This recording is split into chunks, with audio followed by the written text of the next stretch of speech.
Lomba 17 Agustusan makin menambah semarak keseruan pasangan pengantin yang baru saja melaksanakan ijab kabul di halaman kantor KUA Sewon Bantul. Diiringi tepuk tangan kerabat yang hadir, pasangan pengantin ini berlomba adu cepat memecahkan balon dan berbagai lomba lainnya. Alhasil, lomba antara pasangan pengantin ini pun mengundang gelak tawa dari tamu yang menyaksikan.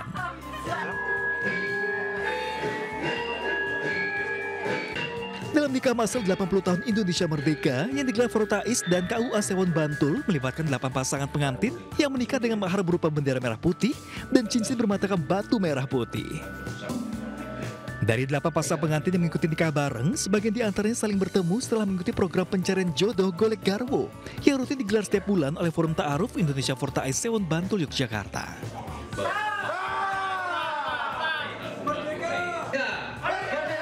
Nikah masal kali ini jadi momentum bersejarah. Selain berasal dari berbagai kota di Pulau Jawa, pasangan pengantin bisa menikah dalam suasana semarak peringatan HUT Kemerdekaan Republik Indonesia. Dari Bantul, Yogyakarta, Trisna Purwoko, iNews melaporkan.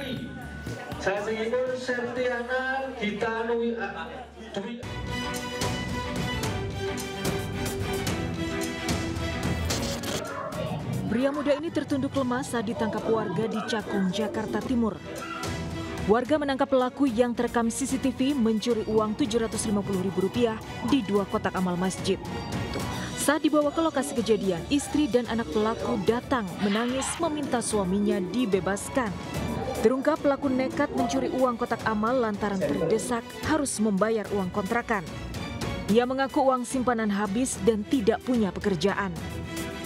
Warga pun iba dan akhirnya melepaskan pelaku dengan perjanjian tidak mengulangi perbuatannya. Aksi pencurian memang kerap dilatari desakan kebutuhan, terlebih bagi warga yang hidup di perkotaan. Bayar uang kontrakan dan belanja bahan pangan menjadi 2 hal yang tidak bisa ditunda demi bisa hidup di kota. Dari data BPS, jumlah penduduk miskin di perkotaan pada Agustus 2025 mencapai 11,27 juta, naik 220.000 orang dibandingkan pada bulan September tahun 2024. Ibarat jatuh ketimpa tangga, harga pangan mahal tapi penghasilan tidak masuk akal. Badai PHK di kota membuat warga makin menderita. Ya kalau bisa mah kerja aja. Bansos mah janganlah, mendingan kerja. Kalau cari susah agak sekali ya, susah. Bahan pangannya pada naik ya kan, ekonomi juga sulit, kerjaan juga rada susah gitu kan, cari pekerjaan gitu kan. Jadi pokoknya kesulitan kita banyak sekali tahun-tahun ini ya, dari ekonomi untuk mencari pekerjaan, terus lapangan kerja juga sulit, untuk mencari nafkah untuk anak-anak pun sulit. Sepanjang Januari hingga Desember 2024, sekitar 77,9 juta pekerja di PHK.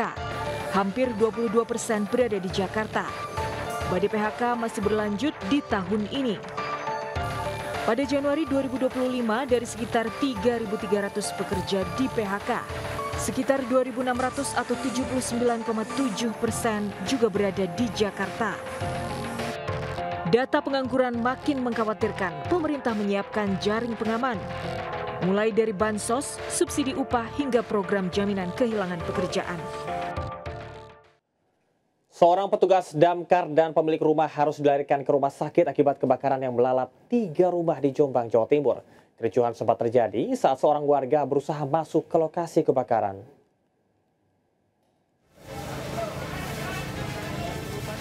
Kericuhan terjadi saat seorang warga berusaha menerobos masuk lokasi kebakaran yang melalap 3 rumah di Desa Jombang, Kabupaten Jombang.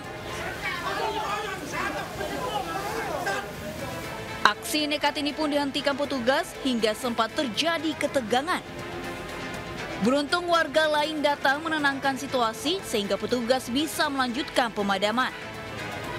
Sebelumnya, kebakaran hebat melalap 3 rumah dan merembet cepat akibat banyaknya bahan mudah terbakar.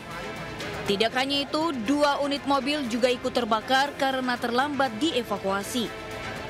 Akibat kebakaran, seorang pemilik rumah terpaksa dilarikan ke rumah sakit karena syok dan mengalami sesak nafas. Selain itu, 1 orang petugas damkar juga jatuh pingsan saat melakukan pemadaman karena kehabisan oksigen saat berada di tengah kobaran api. Keduanya segera dilarikan ke rumah sakit untuk mendapat perawatan. Dugaan sementara kebakaran disebabkan pemilik rumah yang lupa mematikan kompor saat memasak. Namun polisi masih belum dapat memastikan penyebab pasti kebakaran.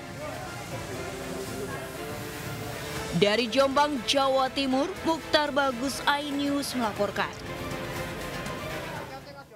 Tidak terima dengan vonis ringan terdakwa penembakan anak di bawah umur oleh anggota TNI, seorang ibu histeris di Pengadilan Militer Medan, Sumatera Utara.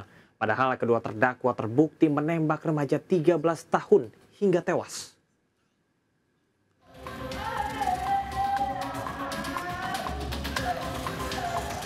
Seorang ibu, Fitriani, histeris di ruang sidang Pengadilan Militer Medan saat hakim memvonis hanya 2,5 tahun penjara terhadap dua anggota TNI Kodim 0204 yang terjerat penembakan remaja 13 tahun hingga tewas di Deli Serdang. Bahkan sang ibu terus memanggil nama anaknya, MAF, karena merasa vonis sangat tidak adil. Dua anggota keluarga lain pun berteriak hingga mengibarkan bendera One Piece di depan majelis hakim sebagai bentuk rasa ketidakadilan. Sontak, aksi ini memicu petugas menarik paksa keduanya hingga keluar ruang sidang. Fitriani mempertanyakan kasus serupa yang menjerat warga sipil bisa divonis lebih berat. Kenapa jika yang melibatkan anggota militer lebih rendah? Kesedihan sang ibu makin menjadi saat majelis hakim membacakan kronologi kematian anak bungsunya. Majelis Hakim Pengadilan Militer Medan diketuai Letkol Junaidi Iskandar mengatakan terdakwa Serka Damen Huta Barat dan Serda Francisco Manalu terbukti sah dan meyakinkan melakukan tindak pidana kekerasan terhadap anak di bawah umur. Akibatnya keduanya juga dipecat dari dinas militer. Dari Medan, Sumatera Utara, Bobby Pakpahan, iNews melaporkan. Jenazah Prada Luki Cepril Saputra Namo, korban penganiayaan brutal oleh seniornya, dibawa ke rumah sakit Wirau Sakti milik TNI untuk proses otopsi. Masa udah tahu dari berapa hari anak saya meninggal, dokter forensik soalnya ada, bubarkan ini rumah sakit. Saya ekstrim demi kebenaran, ingat baik. Saudara, baik keluar. Tibanya di rumah sakit, keluarga tak mampu menahan amarah ketika dikagetkan dengan ketiadaan dokter forensik untuk otopsi.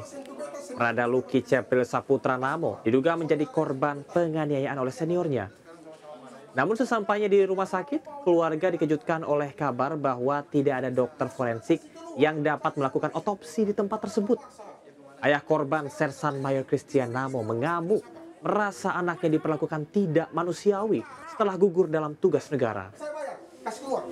Bayar deh, pikul. Saya tanggung jawab. Pikul. Pikul.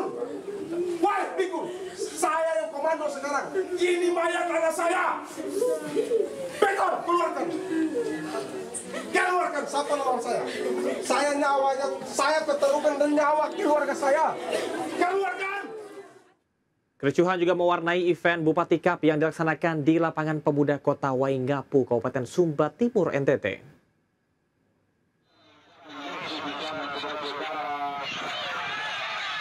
Kericuhan terjadi 2 hari beruntun yang melibatkan pemain dan juga penonton yang merangsek masuk ke dalam lapangan.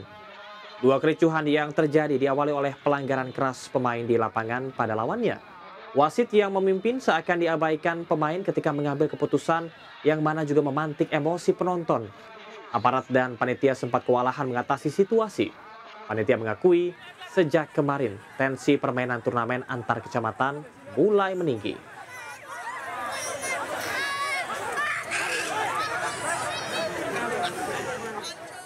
Kita ke informasi lain. Pemirsa, dikarenakan lepas pengawasan orang tua saat bermain, jadi telunjuk seorang bocah perempuan berusia 5 tahun di Goa, Sulawesi Selatan masuk dan terjepit di dalam mesin pompa air. Sementara di Makassar, seorang karyawan swasta dibantu damkar melepaskan cincin pemberian sang ibu yang terjebak di jarinya. Ada kejepit, pipinya pasalin. Tidak bisa keluar jari-jarinya di mesin pompa.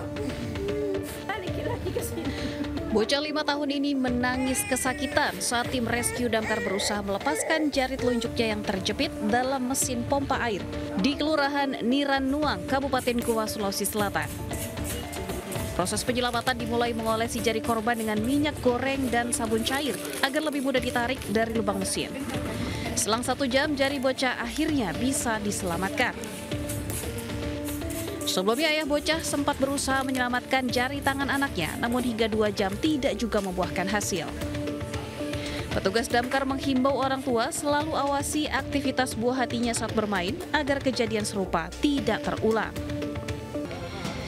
Seorang karyawan swasta di Makassar, Yosep Immanuel Kristanto, akhirnya bisa bernafas lega setelah 8 jam penuh ia menahan sakit di jarinya akibat cincin tidak bisa terlepas.